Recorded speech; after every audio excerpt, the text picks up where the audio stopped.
की चरणों में मेरा प्रणाम है, मेरा प्रणाम स्वीकार है।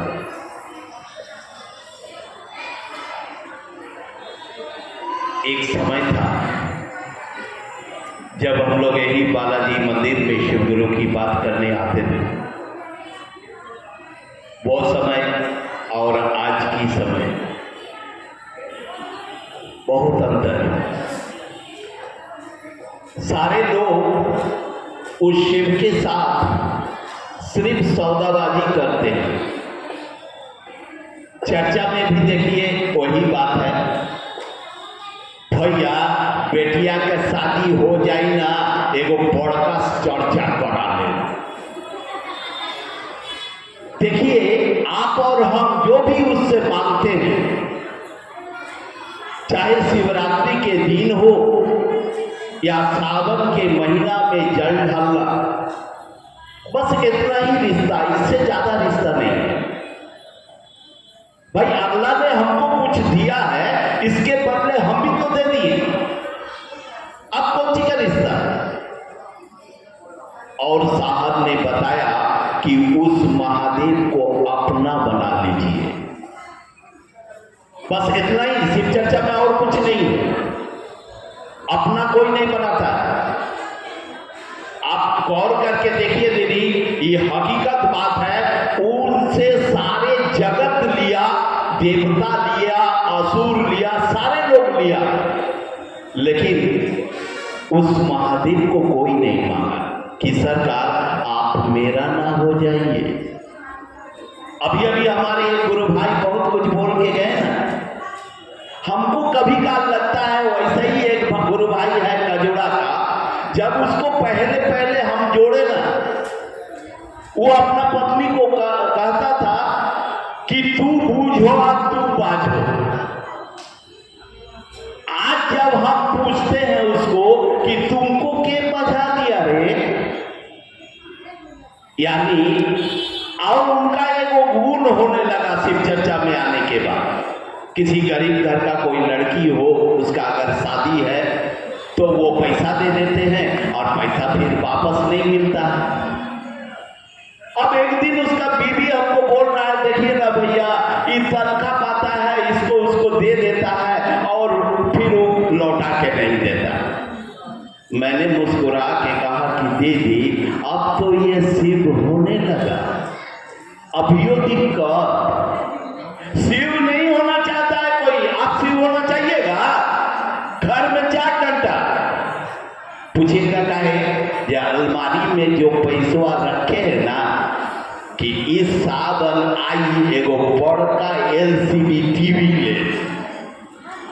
आप बगल में मान लीजिए किसी का बीमारी हो गया और आप शिव चर्चा में पूरा प्लीन है और महादेव की दया है कि आप कल्याण करते हैं, तो पैसा निकाल के उसको चुपके से दे दीजिएगा और आपकी पतिदेव आपको 4 घंटा नहीं। क्यों ना? आपने शिव को गुरु बनाया भाई, तो शिव क्या बनाएगा आपको? पॉकेट मार क्या कही चोर? आपको तो शिव बनाएगा। क्या आपको इस 22-25 साल में कुछ नजर आ रहा है?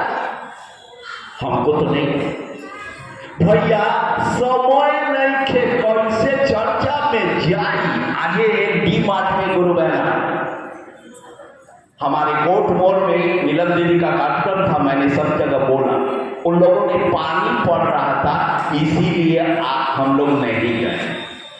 अच्छा दीदी बताइए, बरसात के दिन में हमारा आपका घर में कोई बीमार पड़ जाए और मिशन में भर्ती है, आपको नंगे पैर में भीगते भीगते दौड़िएगा? नहीं। एक बार जब साहब का शरीर छूटा और हम लोग गाड़ी रिजर्व पे जाने लगे, तो 7 बगान का एक दीदी बहुत लेट कर रही थी। साड़ी पहनते पहनते देर हुआ, हमरा थोड़ा मिजाज गर्म होता है, क्या करें, तो हमरा मुंह से अनाप शनाप निकल गया कि दीदी जब आपका बेटा मरा गांव में, जवान बेटा, तब तो आप नंगे पैर में उतना दूर दौड़ के चल गए। क्यों? ना मेरा बेटा है तो आप पहला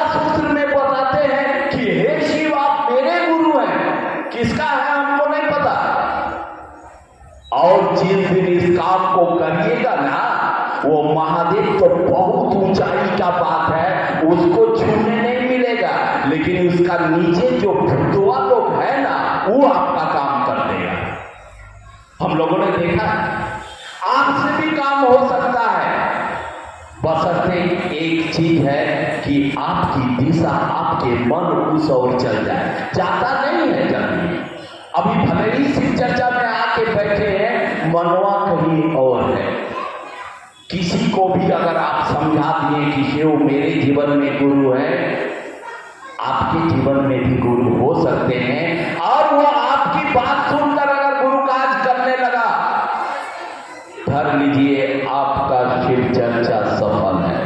मैंने 22-25 साल से यही देख रहा हूं कि पुराने लोग, बंगाल की धरती में आप रहते हैं ना, लोग बोलता है कि पुरानो चाल भाते बाड़े, यानी पुरानी चावल। तो आज भी वही पुराने चारा हम देख रहे हैं, वही दौड़ रहा है। नए लोग नहीं आ रहे हैं, इसलिए नहीं आ रहे हैं कि आपने उस महादेव से लिया, फिर महादेव से दूरी बना दिया। आपको सच्ची घटना बता रहे हैं। यहाँ के डी मार्ट में पहले रहती थी, अब तो बाबूनारा में उधर रहती है पूनम दीदी। एक दिन डी मार्ट में कार्यक्रम हो रहा था, उन्होंने कहा कि भैया का करी पैर में इतना दर्द बा कि हम चर्चा में ना जा सकीला। अब बताइए, हमने कहा कि अगर आपका पैर ठीक हो जाए तो महादेव के लिए दौड़िएगा। हाँ भैया, मैंने कहा कि जाइए आधा लीटर पानी लाइए और महादेव के नाम से उसको गड़गड़ा के पी जाइए। और दूसरा दिन वो फोन कर रहा है कि भैया दर्द खत्म। दूसरा दिन कहीं वो कार्यक्रम था, मैंने उनको फोन किया, लेकिन उन्होंने आया नहीं। क्यों जानते हैं? उन्होंने कहा भैया बहुत दूर है, कैसे जाएं, जबकि वो सारे चीज में सक्षम है। इसीलिए बोलते हैं दीदी, महादेव करते हैं तो बहुत दया, लेकिन हम लोग तनिकियों भर उस गुरु के लिए कुछ नहीं कर पाते हैं। आप बताइए कि दया कैसे मिलेगा? आपका अपना गुरु है तो गुरु आपको कुछ बताया भी ना। गुरु क्या बताया आपको? कुछ नहीं मांगा, ना पैसा, ना अगरबत्ती, ना दिया, ना फल प्रसादी। इतना कहा कि तुम जो करते हो वो दूसरे को समझाओ। क्या आपने एक आदमी को भी समझाया? घोषणा मैं नहीं बता रहा, घोषणा आप लाख की। अभी हमारे एक गुरुबहना यहाँ आई, हमने कपिल जी को कहा, बोलता है कपिल जी अभी बोल रहे हैं कि भैया जाते ही ये गुरु काज बहुत अच्छा करता है। हमला एक तो नजर आना चाहिए ना। आप 100 घोषणा किए, कम से कम 1 या 2 गुरु भाई बहन तो दिखना चाहिए ना, जो गुरु के लिए पागल हो। तो जिस दिन इस काम को करिएगा ना, ये 3 सूत्र जो है, दया की याचना, गुरु को नमन, और ना जप से ना तप से भी गुरु मिलेंगे गप से, ये अगर करेंगे आपका जीवन खुशहाल होगा, आपका घर सुखमय, शांतिमय और शिवमय हो जाएगा। इन्हीं चंद शब्दों के साथ आप सभी के चरणों में मेरा पुनः प्रणाम।